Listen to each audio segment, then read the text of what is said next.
Hello guys, welcome to our channel Rebirth of Fire Girl for Revenge। Chapter 1। मौत। एक लड़की एक खंडनुमा जगह पर थी। उस लड़की के पैरों को किसी जंजीर से बंधा गया था। इसके साथ ही उसे कई जगहों से खून भी बह रही थी। ऐसा लग रहा था जैसे उसे बहुत मारा गया था, जिस कारण वो लड़की बेहोश थी। उस खंड में धीरे धीरे किसी के कदमों की आवाज़ आ रही थी। ऐसा लग रहा था जैसे कोई आ रहा हो। उस इंसान के आने से पहले उसके पीछे से दो लोग और अंडा आते हैं और उस लड़की को यूं बेहोश देख उसे जगाने के उस पर बर्फ जैसा ठंडा पानी डाल देते हैं, जिससे उस लड़की को धीरे धीरे होश आने लगता है। वो धीरे से अपनी आंखें खोलती है और आसपास की जगहों को देखने की कोशिश करती है, पर उसके शरीर में इतनी चोट और खून बहने के कारण उसे कुछ भी साफ साफ नहीं दिख रहा था। फिर भी वो अपनी पूरी कोशिश कर रही थी कि तभी एक रौबदार आवाज़ उसके कानों में सुनाई देता है। वो आदमी कहता है, तुम्हें पता है अब तक तुम जिंदा क्यों हो? क्योंकि जिसके के लिए तुमने ये सब किया वो अब कभी कामयाब नहीं होगा। पता है क्यों? क्योंकि मैं अभी अभी उससे शादी करके आ रहा हूँ। तुम मुझे पाना चाहती थी न, इसके लिए तुमने क्या क्या नहीं किया। बार बार उसे मारने की कोशिश की, लेकिन अब नहीं, क्योंकि अब ये सब करने के लिए तुम जिंदा नहीं बचोगी। जब वो लड़की अपने सामने खड़े लड़के की बात सुनती है कि उसने शादी कर ली, तो वो पूरी तरह से टूट जाती है और वो सोचती है कि उसने उसके के लिए क्या कुछ नहीं किया। अपनी फैमिली, अपनी करियर, अपने दोस्त, सभी को उसके लिए छोड़ दिया, लेकिन बदले में उसे क्या मिला? नफरत और शायद मौत भी। वो लड़की अपने सामने खड़े लड़के से पूछना चाहती थी क्यों उसने उसे नहीं चुना, क्यों हर बार उसे उसके प्यार के बदले नफरत मिली। लेकिन बेचारी बोलती भी कैसे? उसके गले को तो पहले ही इन लोग ने टोर्चर करके ऐसा कर दिया था कि अगर एक शब्द भी बोलती है तो ऐसा लगता है जैसे नाज ने कितनी ही सुई चुभो दी गई है। फिर भी जैसे तैसे हिम्मत करके बोलती है, क्या कभी तुम्हें मुझसे प्यार नहीं हुआ? क्या कभी भी मेरी बातों पर भरोसा नहीं हुआ? क्या भी तुम्हें मेरी आंखों में वो तकलीफ नहीं दिखी जो तुम्हें किसी और सी पास जाने से होता था? एक पल के लिए भी नहीं बोलो, जवाब चाहिए मुझे। उसे इतना बोलने में ही उसकी जैसे जान निकल गई। वो लड़का जिसे लोग डेविल से कम नहीं समझते, जो लोगों को उनकी आंखों से पहचान लेता था। ईशान मल्होत्रा, एक ऐसा नाम जिसे बिजनेस या फिल्म इंडस्ट्री में भी एक ऐसी पहचान है। वो आज एक लड़की के दिल का दर्द नहीं देख पा रहा था। उसके बोले गए शब्द में कितनी तकलीफ है नहीं दिख रही थी, या वो देखने की कोशिश भी नहीं कर रहा था। ईशान अपने सामने मौत के कगार पे लटकी लड़की इरा, जिसे वो बचपन से जनता आया है, या फिर वो शायद उसका वहम है, क्योंकि अगर वो उसे जनता तो उसकी ये हालत नहीं होती। इरा जब देखती है कि वो उसकी बातों का जवाब भी नहीं देना चाह रहा है, तो वो ईशान के साथ आए उन दो इंसान को देखती, जिसमें एक ईशान का पीए सुमित है, तो दूसरा वो जिसे वो अपना दोस्त या भाई मानती थी, लेकिन कुछ गलतफहमी के चलते शायद आज वो अपने भाई और प्यार के हाथों ही मारने वाली है। ये सोचकर ही उसे अपने दिल में बेइंतहा दर्द हो रहा था। जब ये सब वो सोच ही रही थी कि एक पायल की आवाज़ आती है। तब वो सामने देखती कि एक लड़की जिसने इस वक्त एक खूबसूरत की साड़ी कैरी की हुई है, इससे साथ ही मांग में सिंदूर और गले में खूबसूरत सी मंगलसूत्र जिसमें बहुत ही स्टाइल से ईशान लिखा हुआ है, साथ ही उसकी प्यारी सी स्माइल उसे बहुत ही ज़्यादा खूबसूरत बना रहा है। वो लड़की जिसका नाम क्यारा होता है, वो अपने मीठी सी आवाज़ में बोलती है, ईशान प्लीज़ इरा को छोड़ दीजिए। मैं मानती हूँ कि उसने मुझे बार बार मारने की कोशिश की, साथ ही हमारे प्यार की निशानी हमारे बच्चे को भी मार दिया, लेकिन है तो मेरी बहन ही न, मैं उसे मरते हुए नहीं देख सकती है न कबीर भाई। कबीर आहूजा जो क्यारा का भाई है, जिसे इरा बचपन से अपना भाई मानती आई है। वो कहता है, क्यारा बच्चा मैं जानता हूँ तुम बहुत भोली हो, तुम्हें नहीं पता इस दुनिया में कैसे कैसे लोग हैं, इसलिए तुम ऐसी बात बोल रही हो जिसे तुम बचाने की बात कर रही हो। उसने तुमसे से तुम्हारा बच्चा छीन लिया। अगर तुम इसे एक और मौका दोगी तो ये तुम्हें फिर से हार्म करेगी। इरा कबीर की इन बातों को सुनकर जो थोड़ी बहुत आस बची थी वो भी अब खत्म हो जाती है, जिस कारण जो अपने आप को संभाल नहीं पाती और क्यारा को अपने पूरे दम से धक्का दे देती है, जिस कारण क्यारा एक दीवार से टकराती है और उसके सर से खून निकलने लग जाता है। जब ईशान और कबीर देखते हैं कि क्यारा के सर से खून निकल रहा है, तो दोनों ही अपनी अपनी बंदूकों से इरा को गोली मार देते हैं और क्यारा को लेके बिना पीछे एक बार भी पलटे वहां से चले जाते हैं। इरा को उन दोनों की आंखों में सिवाय नफरत के कुछ भी नहीं दिख रहा था। इरा जिसके पेट में गोली लगी थी, वो अपने अब तक की जिंदगी के बारे में सोच रही थी कि तभी एक मास्क मैन उधर आता है और कहता है, चू चू क्या मौत मिली है अपने भाई और प्यार के हाथों? क्या करूं, मैं हूं ही ऐसी जिसका प्लेन कभी भी फेल नहीं होता है। वाओ, तुम सोच रही होगी ये कौन है, लेकिन मैं तुम्हें ये बताना जरूरी नहीं समझती। बस इतना जान लो कि तुम्हें इस हालत में पहुंचाने वाली मैं ही हूँ। हा, इतना कह वो चली जाती है। इधर इरा बस अपनी बहन जिसने उसे बचपन से प्यार दिया उसके बारे में सोच रही थी और बोल रही थी, यू आर राइट दी, मुझे माफ़ कर दीजिए, मैं आपको न तो ढूंढ पाई नहीं अपने आप को बचा पाई। इतना कहते ही उसकी सांसें थम जाती है। चैप्टर 2 रीबर्थ हॉस्पिटल के एक वीआईपी वार्ड में एक लड़की की धीरे धीरे आंखें खुलती है। आह मेरा सिर, इतना कह जैसे उसे कुछ याद आता है। मैं यहाँ कैसे, मुझे तो मार दिया गया था, तो मैं जिंदा कैसे हूँ। और वो अपने चारों तरफ देखने लगती है। वो देखती है कि वह किसी हॉस्पिटल के वार्ड में है, तो सोचती है क्या उसे किसी ने बचा लिया। तभी उसे वार्ड का दरवाज़ा खुलने की आवाज़ आती है। जब उस तरफ देखती है तो उसे अपनी दी दिखाई देती है। वो कुछ बोलती कि उसकी बहन आके बोलती है, इरा बच्चा आप ठीक तो हो ना, क्या आपको अब भी दर्द हो रहा है। लेकिन उसे इरा की तरफ से कोई जवाब नहीं मिलता, तो उसे लगता है कि शायद इरा अब भी उसे नाराज है, इसलिए उसे मानने के लिए कुछ बोलती कि उसे इरा के आंखों में आंसू नजर आते हैं, जिससे वो काफ़ी घबरा जाती है और बोलने लगती है, बच्चा क्या हुआ, आप रो क्यों रही है, क्या बहुत पेन हो रहा है। फिर वो सुनती है कि इरा कुछ बोल रही है, दी आप कहा थी, मैंने आपको कितना ढूंढा, आपको पता है न मेरा आपके सिवा कोई नहीं, फिर भी आप मुझे छोड़ के चली गई थी। आप इतना बोलते ही उसे सब याद आने लगता है, जिस कारण वो पैनिक करने लगती है। जब इरा की बहन जिसका नाम कृष्णा था इरा को पैनिक होते देखती है तो जल्दी से डॉक्टर को बुलाती है। डॉक्टर इरा को नींद की दवाई देकर कहते हैं कि शायद इनके साथ कुछ ऐसा हुआ है जिनके कारण ये पैनिक करने लगी, मैंने नींद की इंजेक्शन लगा दिया, इन्हें अब कल ही होश आएगा। इतना कह डॉक्टर वहां से चले जाते हैं। कृष्णा अपनी बहन के बगल में रखे स्टूल पे बैठ जाती है और अपने हाथों को इरा के बालों में फेरने लगती है। जब वो देखती है कि इरा गहरी नींद में है तो वो वहां से उठकर पास ही के सोफे पे बैठकर अपना काम करने लगती है। अगली सुबह इरा की नींद खुलती है तो उसे कल की सारी चीजें याद आने लगती है कि कैसे उसे मार दिया गया। फिर जब उसे होश आया, खुद को हॉस्पिटल में पाया। फिर वो उठकर वॉशरूम में जाती है। जब खुद को शीशे में देखती है तो चौंक जाती है, क्योंकि वो पहले ये थोड़ी यंग दिखती है और इसी के साथ उसके चेहरे पे जो कट लगी थी वो भी नहीं थी। अब तभी उसे याद आता है उसके पैरों को बुरी तरह जंजीर में बंधा गया था, जिस कारण उसके पैर में इतना दर्द था कि वो तो सही से खड़ी भी बड़ी मुश्किल से हो पाती थी। पर अब वो कितनी देर से खड़ी है फिर भी उसे अपने पैरों में कोई दर्द महसूस नहीं हो रहा है, नहीं उसके किसी बॉडी पार्ट में दर्द हो रहा है। हाँ, बस थोड़ी कमज़ोरी जरूर महसूस हो रही है। इसलिए वो बाहर जाती है और पास में उसे उसका फ़ोन मिलता है, जिसमें वो डेट देख के शॉक हो जाती है। तभी एक बार फिर उसे वार्ड का दरवाज़ा खुलने की आवाज़ आती है और दूर पे कृष्णा खड़ी थी और कहती है कि इरा क्या तुम अब ठीक हो। तब इरा कहती, दी आज कौन सा डेट है। कृष्णा को थोड़ा अजीब लगता है, फिर भी वो बता देती है 27 मई 2024, लेकिन तुम क्यों पूछ रही हो। तब इरा कोई जवाब नहीं देती है, ऐसा लग रहा था कि शायद वो कुछ सोच रही है। कृष्णा कहती है कि अब तुम ठीक लग रही हो तो घर चलते हैं, मैंने तुम्हारी डिस्चार्ज करवा कर आती हूँ। इतना कह वो चली जाती है। इधर इरा सोचती है, क्या मेरा रिबीर्थ हुआ है जैसे मैंने नोवेल में और फिल्मों में देखा है, वो भी 5 साल पीछे। इसका मतलब जो कुछ भी मेरे और दी के साथ हुआ था वो फिर से होगा। नहीं मैं अपने फ्यूचर को पिछली बार की तरह बर्बाद नहीं करूँगी। इसके आगे वो कुछ सोचती या बोलती कि तभी कृष्णा आ जाती है और कहती है, चलो तुम्हारा डिस्चार्ज हो गया। इरा कार में बैठी थी और कुछ सोच रही थी, तभी उसे ऐसा लागत है कार रुक गई है। जब वो सामने देखती है तो सामने एक बहुत ही खूबसूरत सा घर है।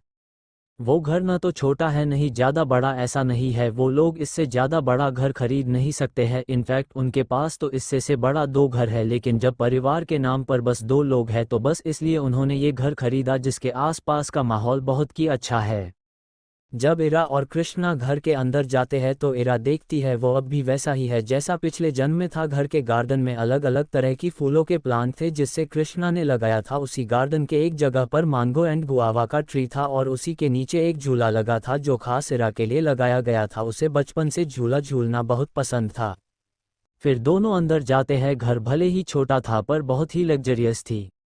इरा अंदर आने के बाद सीधे अपने रूम में जाती है जो पूरी तरह से ब्लैक एंड वाइट कॉम्बिनेशन के थीम में बना था। जब इरा अपने रूम में जाती है तो अपने रूम को देखती है जिसके हर एक दीवार पे ईशान की तस्वीर थी। उन तस्वीर को देखते ही उसे उसके द्वारा की गई टॉर्चर याद आती है और वो अपने वॉशरूम में चली जाती है। Chapter 3 introduction. Ira Mallik, female lead. Age 20 year. माँ business and management college of Mumbai के सेकंड ईयर में है। फैमिली के नाम पर बस एक बहन और इसके 2 बेस्ट फ्रेंड है। नेचर एरोगेंट, थोड़ी घमंडी, जल्दी गुस्सा आता नहीं है लेकिन जब आता है सामने वाले की ब्रांड बजा देती है। ये अपने इमोशन अच्छे से शो नहीं करा पाती है। Hobbies singing, dancing, painting, horse riding, ये स्पोर्ट भी बहुत सारे आते हैं। इसका फेवरेट है बाइक चलना। इसके अलावा भी कई सारे और अभी ऐसी चीजें हैं जो ये कर सकती है लेकिन इन सब की जानकारी बस इरा के करीबी लोगों ही जानते हैं, बाकी किसी को नहीं पता है। और भी बहुत कुछ वो हम आगे जानेंगे। Krishna Kabir Ahuja, second female lead. ये कबीर आहूजा की वाइफ है बट कबीर इससे नफरत करता है। बाकी इसकी शादी कैसे हुई और कबीर इससे नफरत क्यों करता है वो आगे कहानी में पता चल जाएगा। ये एक न्यूरोसर्जन है। ये बहुत कम उम्र में अपनी बहुत अच्छी पहचान बना ली है। इसके द्वारा की गई कोई भी सर्जरी फेल नहीं हुई है। ये अपने फादर का बिजनेस अभी के लिए संभाल रही है क्योंकि आगे जाके बिजनेस इरा को संभालना है। ये भी सिंगिंग एंड डांसिंग में बहुत अच्छी है लेकिन इसका पेंटिंग के प्रति कुछ ज़्यादा ही लगाव है। इसने कई सारी पेंटिंग बनाई है। पेंटिंग में जीनियस मानी जाती लेकिन अलग नाम से वो क्या है आगे जानेंगे। इनके mom and dad Abhik Mallik and Asha Mallik, जब इरा 6 साल की था तभी इनकी डेथ हो गई थी। केशव प्रताप इरा एंड कृष्णा के नाना, जब इरा के मोम एंड डैड की डेथ हुई थी तब इन्होंने ने दोनों को पाला। ये अपने टाइम के बेस्ट आर्मी ऑफिसर थे। इनके वाइफ का डेथ भी बहुत टाइम पहले हो गया था। इनकी बस एक ही बेटी थी। इनके कुछ अच्छे दोस्त थे, उन्होंने ही इरा और कृष्णा को अलग अलग चीजें सिखाई थी। अब इनकी भी डेथ होगी गई है। Ishaan Malhotra male lead, age 22 साल। ये भी माँ कॉलेज में पढ़ता है, लास्ट ईयर में है। लेकिन ये मल्होत्रा कॉर्पोरेशन का करंट सीईओ है। इसी के साथ उसकी खुद की अपनी कंपनी है जो उसने अपने फ्रेंड के साथ स्टार्ट किया था जब वो 10th में था, जो अब एशिया की नंबर 1 कंपनी है। ये हर एक काम में परफेक्ट है लेकिन इसका गुस्सा बहुत खतरनाक है। जब आता है तो बिल्कुल डेवल बन जाता है, इसीलिए लोग इससे बच के रहना ही पसंद करते हैं। ये काफ़ी ज़्यादा पॉजिटिव किस्म का इंसान जो इसका है उसे ये हासिल करके रहता है चाहे उसे उसके के जो करना हो। देव मल्होत्रा ईशान के डैड, मल्होत्रा कॉर्पोरेशन के चेयरमैन, काफ़ी खुश मिजाज इंसान है। अपनी वाइफ से सबसे ज़्यादा प्यार करते हैं। दिव्या मल्होत्रा ईशान की मोम, ये एक समाज सेविका है। इनके कई सारी गो और अनाथ आश्रम है। इनका स्वभाव थोड़ा सख्त है, जिसे ये अपना मानती है उनके लिए कुछ भी कर सकती है। अनुराग मल्होत्रा ईशान के दादाजी, इनके पास एक खास तरह का हुनर है या फिर तजुर्बा भी बोल सकते हैं क्योंकि ये किसी भी इंसान को पहली नज़र में ही पहचान सकते हैं कौन कैसा है। अनुराग जी और केशव जी काफ़ी अच्छे फ्रेंड हुआ करते थे। ईशानी मल्होत्रा ईशान की बहन, एज 20 साल। सब इसे प्यार से इशू बुलाते हैं। घर में ये सबसे छोटी है। ईशानी और इरा बेस्ट फ्रेंड है। ये दोनों ही एक दूसरे के बारे में सब जानती है। Kabir Ahuja second male lead, ये आहूजा इंडस्ट्रीज के शो है। इसे बचपन में किसी ने बचाया था, तब से उसे वह ढूंढ रहा है। वैसे तो ये काफ़ी ज़्यादा शांत रहता है लेकिन जब बात इसके अपने की आती है तनरुद्ध रूप धारण कर लेता है। इसे धोखे से सख्त नफरत है। क्यारा आहूजा कबीर की बहन, इसके चेहरे पे हमेशा मासूमियत झलकती है। लोग इसका चेहरा देख के इस पर कभी भी गुस्सा नहीं कर सकता है। एज 20 साल है। ये भी इरा के क्लास में ही पढ़ती है। नीलेश आहूजा कबीर के डैड, आहूजा इंडस्ट्रीज के चेयरमैन। ये ज़्यादा अपनी फैमिली में इन्वॉल्व नहीं होते, ये अपने काम से ही मतलब रखते हैं। नूतन आहूजा कबीर की मोम, ये बहुत अच्छी है, हमेशा ही अपने फैमिली की ज़रूरतों का ख्याल रखती है। इन्होंने ही एक प्रोमिस के लिए कबीर और कृष्णा की शादी करवाई थी। कुणाल आहूजा कबीर के चाचा, ये ज़्यादातर बिजनेस के सिलसिले में बाहर ही रहते हैं। कृति आहूजा कबीर की चाची, ये नूतन जी की चचेरी बहन है। वैसे तो दिल की ये भी अच्छी है लेकिन इन्हें जो पसंद नहीं आता है उन्हें ताना मरना बहुत अच्छे से आता है। कृष आहूजा कबीर के चाचा का बेटा, एज 21 साल। ये भी इरा का कभी अच्छा फ्रेंड हुआ करता था लेकिन कुछ गलतफहमी के चलते अब ये एक दूसरे से दूर रहते हैं। ये इरा के कॉलेज में ही पढ़ता है। वाणी आहूजा कृष की बहन, एज 18 साल। अभी अभी अपना इंटर कंप्लीट किया है। ये बहुत ही चंचल है, साथ ही मासूम भी। इसे कोई भी अपनी बातों में फंसा सकता है, इसलिए पूरी फैमिली इसका बहुत अच्छे से इसका ध्यान रखती है। वैभव आहूजा कबीर के दादाजी, ये अभी भी आहूजा परिवार के हेड है। बिना इनके कोई भी फैसला नहीं होता है। चैप्टर 4 खुद को बदलना। इरा अपने बाथरूम से वापस आके अपने मिरर के आगे खड़ी हो जाती है। उसकी आंखें रोने से बिल्कुल ही सूज गई थी, साथ ही लाल भी हो गया था। वो अभी बिल्कुल मुरझाई हुई फूल की तरह लग रही थी। फिर वो अपने वार्डरोब के पास जाती है। जब वो अपने वार्डरोब को खोलती है तो उसमें बहुत ही भड़कीले और रंग बिरंगे कपड़े होते हैं। उन कपड़ों को देख के उसे याद आता है कि जब वो 12th में थी तब उसे किसी ने बताया था कि इस तरह के कपड़े पहनने से लड़कियां खूबसूरत लगती है और उसका क्रश भी उसे पसंद करने लगता है, जिस कारण वो कितनी ही बार अपने कपड़ों के कारण हंसी का पात्र रही है। फिर भी वो बस ईशान के लिए वो कपड़े पहनती थी ताकि वो भी उसे पसंद कर ले। खैर वो उस वार्डरोब को बंद कर उसी के बगल में एक और वार्डरोब है उसे खोलती है तो उसमें ब्लैक एंड वाइट कॉम्बिनेशन कपड़ा था। ये वो कपड़े थे जो उसे हमेशा से पसंद थे, जिसे वो खरीदती तो थी पर कभी पहनती नहीं थी। उसमें से एक सिंपल सा black top and white pant लेके चेंज कर लेती है। फिर मिरर के सामने तैयार होने लगती है। जब वो पूरी तरह से तैयार हो जाती है तो खुद को मिरर में देखती है तो उसकी नीली आंखें, दूध सा गोरा रंग, पूरी तरह से ब्राउन हेयर जो उस पर कुछ ज़्यादा ही अच्छे लग रहे थे, और उसकी सेक्सी एंड हॉट फिगर जो किसी भी लड़के को उसका दीवाना बनाने के लिए तो काफ़ी था। खुद को देखते हुए इरा बोलती है, अब वैसा कुछ नहीं होगा जो मेरे पिछले जन्म में हुआ था। अब से मैं किसी को खुश करने के लिए कभी भी किसी अपने और खुद को तकलीफ नहीं होने दूंगी। जैसी मैं हूँ वैसी ही रहूंगी। ईशान और कबीर भाई, आप दोनों में मुझे और मेरी दी बहुत तकलीफ दी है, उसका हिसाब तो देना ही, जिसके कि मैं खुद इतना स्ट्रॉन्ग बनाऊंगी कोई भी मुझे दर्द देने से पहले 100 बार सोचे। इस वक्त उसकी आंखों में पहले सिर्फ प्यार होता था, उसमें अब बस नफरत और कुछ करने का जुनून दिख रहा था। वो अपने आप से कहती है, आई एम बैक मेरे प्यारे दुश्मनों, अब मैं तुम्हें असली इरा मलिक से मिलवाऊंगी। पिछली बार भले ही अपने प्यार में अंधी होके कि तुम दुश्मनों के बीच फंस गई थी, लेकिन अब नहीं, अब डार्क मून अपना खेल खेलेगी। एक इविल स्माइल करने लगती है। डार्क मून के बारे में बाद में जानेंगे। जब इरा नीचे जाती है तो वो कृष्णा को डाइनिंग टेबल पर खाना रखते हुए देखती है, इसलिए वो वहीं पहुंच जाती है। कृष्णा जब देखती है कि उसके पास आता रहा है, उस तरफ देखती है, तब वो पूरी तरह से हैरान एंड शॉक रह जाती है और उसे पता ही नहीं चलता कि कब इरा डाइनिंग टेबल के पास आके वो चेयर पे बैठ जाती है। जब इरा देखती है उसकी दी बस सीढ़ियों की तरफ किसी स्टैच्यू की तरह खड़ी है तो वो सोचती है कि क्या उसकी दी को इतना काम करना पड़ रहा है कि वो अब खड़े खड़े सो रही है। लेकिन फिर वो उसकी आंखों की तरफ देखती है, फिर से सोचने लगती है ये कैसे सो रही। फिर पास पड़ा स्पून उठा लेती, एक जोर की आवाज़ के साथ वो स्पून जमीन पर गिरता है। उस आवाज़ से कृष्णा अपने होश में वापस आती है। फिर इधर उधर देखने लगती है तो उसे इरा डाइनिंग टेबल पर बैठी हुई मिलती है। तभी इरा कहती है, दी क्या हुआ, आप बहुत थक गई है क्या जो आप खड़े खड़े सो रही थी।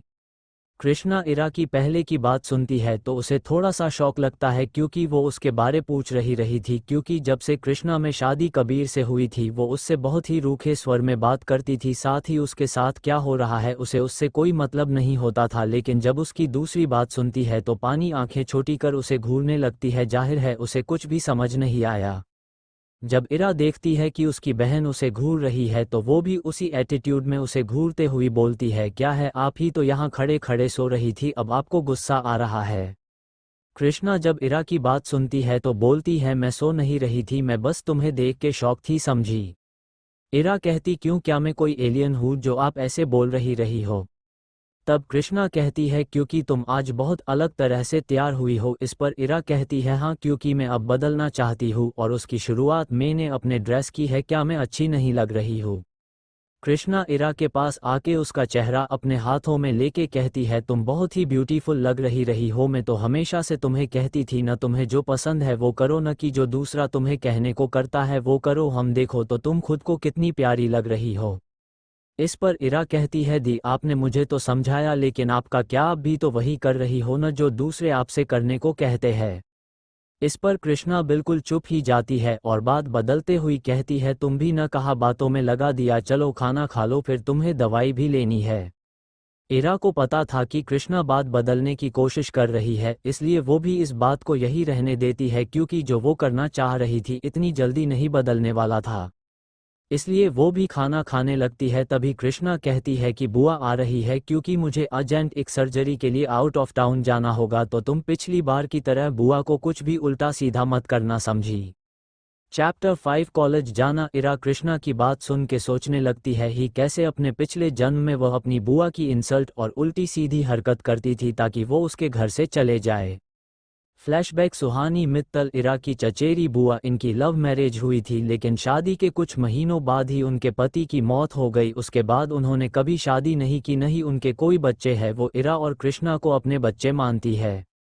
शुरू में तो इरा कोई प्रॉब्लम नहीं थी लेकिन जब वो उससे ईशान से दूर रहने को कहने लगी क्योंकि वो जानती थी कि ईशान उसकी बच्ची से बिल्कुल भी प्यार नहीं करता है, जिस कारण इरा बार बार हट होती रहती है। वो कैसे अपने भाई के प्रिंसेस को अपने आंखों के सामने इस तरह से देख सकती है, इसीलिए वो अपनी बुआ की हमेशा बेइज्जती कर देती थी।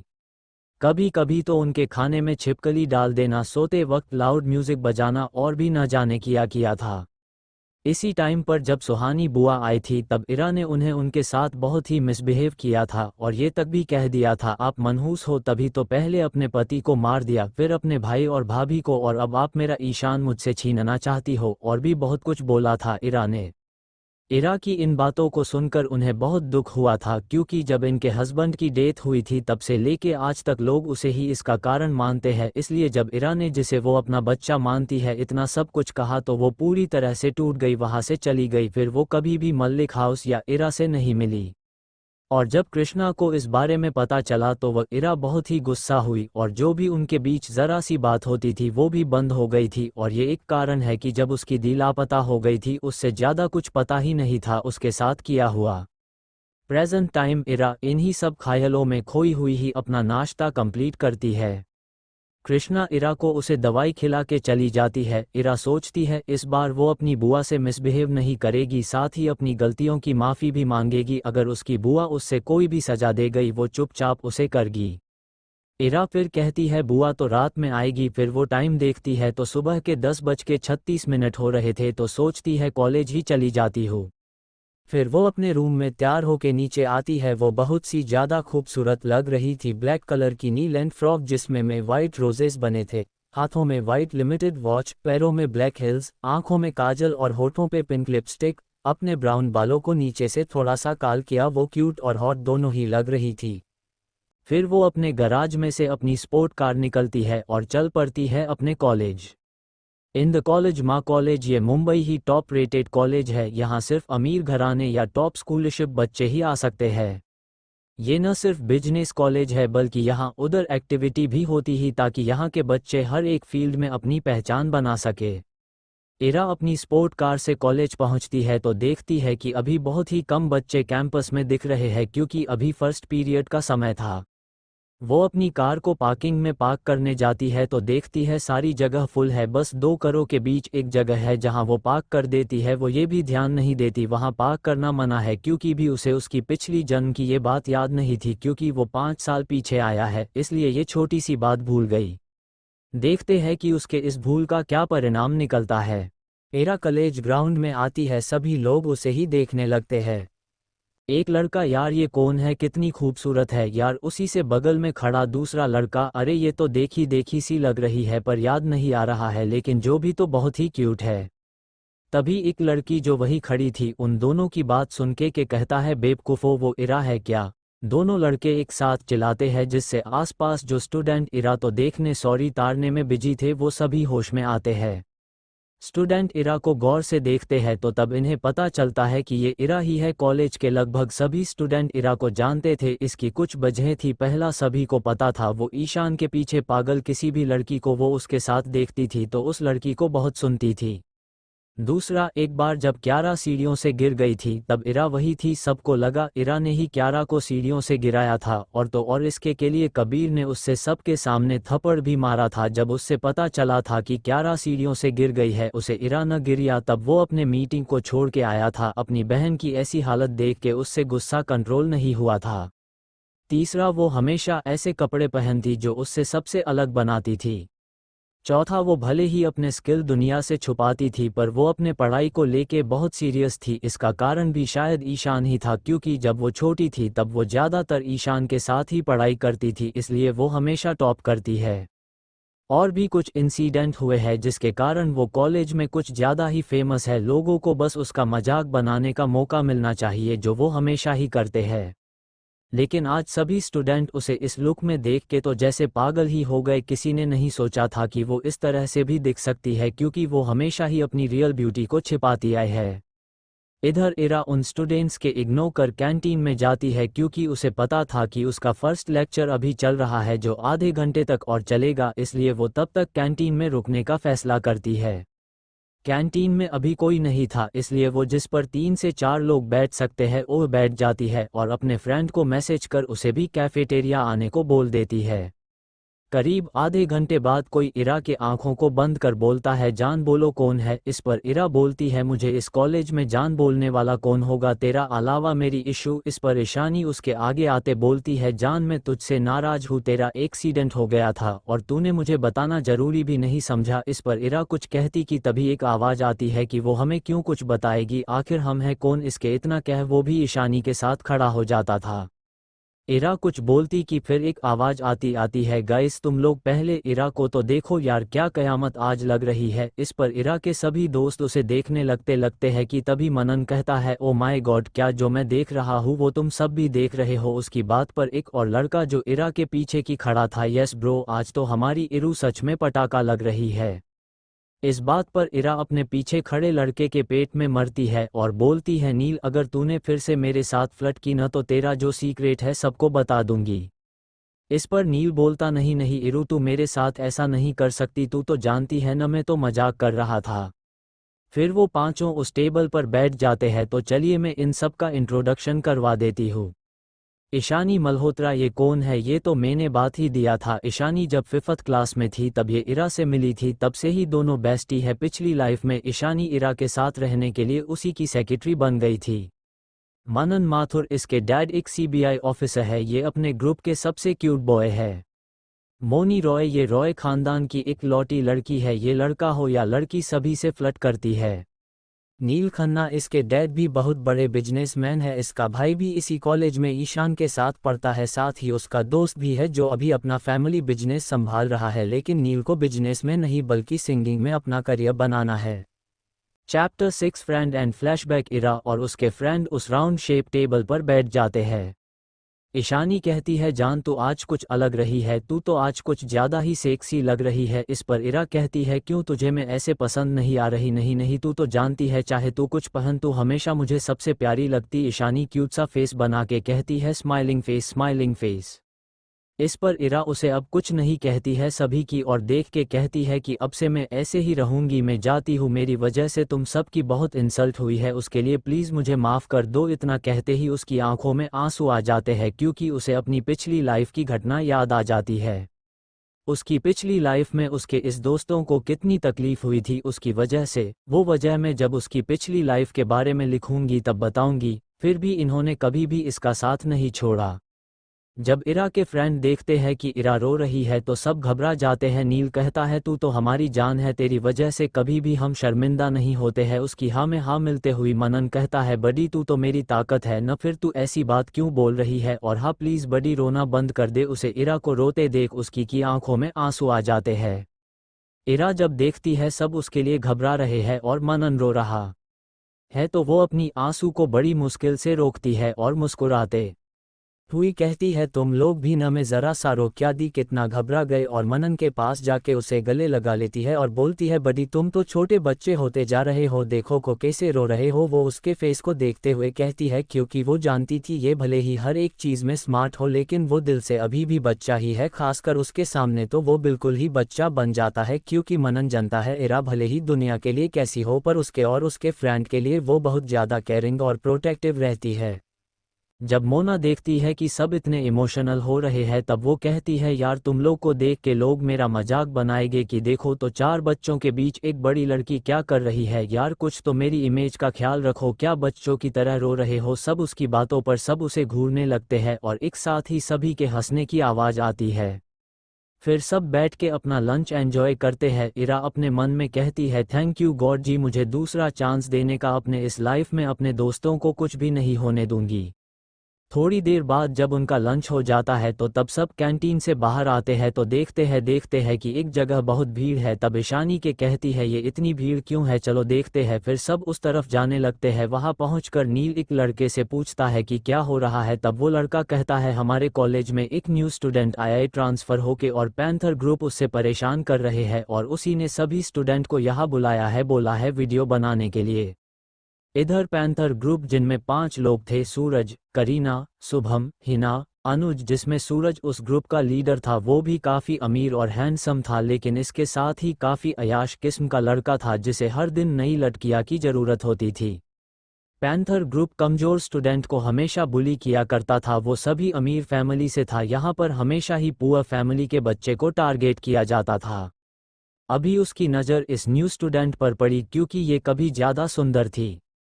सूरज उस लड़की के पास जाके कहता है मैंने तो पहले ही कहा था मेरी गर्लफ्रेंड बन जाओ, लेकिन नहीं, मैडम को तो नखरे दिखाने थे। अब देखो कैसे मैं तुम्हें सबके सामने जलील करता हूँ, तब तुम्हारा घमंड उतरेगा। और उसका बैग छीन के फेंक देता है। तभी करीना जो उस नई स्टूडेंट की खूबसूरती से जलती थी वो उसके पास जाती है और उस पर पानी की बोतल से सारा पानी उसके ऊपर डाल देती है और कहती है बहुत घमंड है न तुम्हें अपनी खूबसूरती का, और इसी के साथ उसके बोलों को पकड़ नीचे गिर देती है।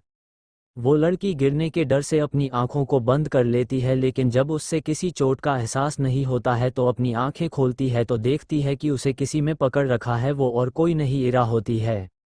जब नील ने उस लड़के के पूछा था कि क्या ही रहा है, तभी इरा को कुछ याद आता है कि पिछले लाइफ में जब इरा अपने एक्सीडेंट के बाद होश आया था तब। फ्लैशबैक, इरा जब अपने घर जाते समय वो कृष्णा से पूछती है दी क्या ईशान आया था मुझसे मिलने, क्योंकि इरा 5 दिनों से बेहोश थी इसलिए वो ईशान के बारे में पूछती है। उसके बाद पे कृष्णा कहती है बच्चा मैं कितनी बार तुझे समझाया है कि वो तुझे प्यार नहीं करता, इसलिए तो तेरे से मिलने भी नहीं आया।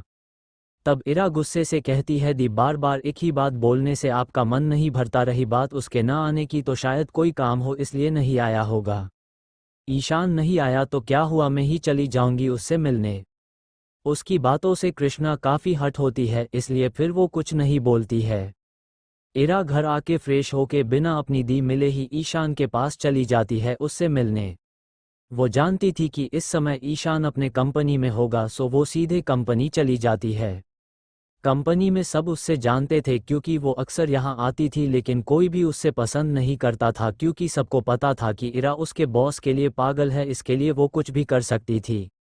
सभी को लगता था कि इरा उनके बॉस और क्यारा के बीच आ रहे हैं। उन्हें क्यारा बहुत पसंद थी क्योंकि वो हमेशा सबसे प्यार से बात करती थी, वो बिल्कुल एक डोल की तरह थी। जब इरा ईशान के केबिन के पास आती है तो वो बिना नॉक किए ही अंदर आ जाती है, लेकिन अंदर का नज़ारा देख के उसके आंखों में गुस्सा और आंसू दोनों ही आ जाते हैं। Chapter 7 flashback continue. Ira Ishaan के कंपनी जाती है। उसे पता था कि ईशान का केबिन कौन से फ्लोर पर है क्योंकि वो अक्सर यहाँ आती है। उसे लगता है ऐसा करने से ईशान का ध्यान अपनी ओर खींच पाएगी।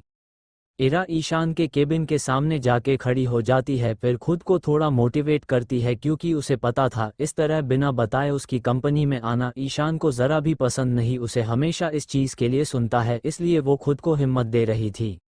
इरा एक गहरी सांस लेके केबिन का डोर ओपन करती है। वो कभी भी नॉक नहीं करती थी। जब इरा डोर ओपन कर अंदर जाती है तो देखती है कि ईशान शर्टलेस है और क्यारा उसकी गोद में बैठी है। उन दोनों की इस तरह की पोजीशन देख के उसकी आंखें गुस्से से लाल हो जाती है, साथ ही उसकी आंखों से आंसू भी निकलने लगता है।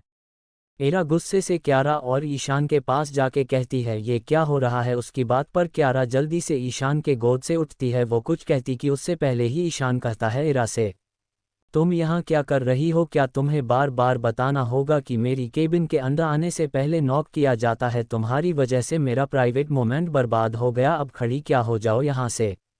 इरा उसकी बातों से बहुत हर्ट होती है, लेकिन फिर भी वो ईशान से कहती है ईशान तुम मुझसे मिलने क्यों नहीं आए, तुम्हें पता था न मैं एक्सीडेंट हुआ था। उसकी बात पर ईशान कहता है मेरे पास फालतू टाइम नहीं है जो मैं तुम पर वेस्ट करूँ। सो जस्ट गो, तुम मेरा टाइम वेस्ट कर रही हो। उसकी बात पर इरा ईशान और क्यारा को एक बार देख के तेजी से वहां से निकल जाती है। जब वो नीचे जाती है, एम्प्लॉय उसे देख रहे थे, तभी रिसेप्शनिस्ट बोलती है, मुझे तो पहले से पता था ये रो के ही आएगी, इसलिए तो इसे नहीं बता कि बॉस और क्यारा मैडम एक साथ है। इतना कह हंसने लगती है। उसके साथ ही बाकी के एम्प्लॉय। इरा उनकी बातों को सुनती तो है लेकिन कुछ जवाब नहीं देती, क्योंकि अभी वो ईशान की बातों से बहुत हट थी, वरना कोई उसके बारे में बोले और उसे वो ऐसे ही नहीं छोड़ती थी। इरा वहां से सीधे कॉलेज जाती है। कॉलेज में अभी सभी क्लास अटेंड कर रहे थे, इसलिए वो सीधे टेरेस पर जाती है और एक खाली जगह बैठ जाती है। वो जब भी दुखी होती थी या रोना होता था वो यही आती थी, क्योंकि वो कभी भी अपने इमोशन दूसरों के सामने जल्दी शो नहीं करती है। बस कुछ ही लोग होंगे जिसने उसे रोते हुए देखा होगा। वो भी वहां बैठी ही थी कि उसे किसी की रोने की आवाज आती है, इसलिए वो उस आवाज की दिशा में जाती है। देखती है एक लड़की अपने घुटनों को मोड़ के उसमें अपना चेहरा छुपा के रो रही है।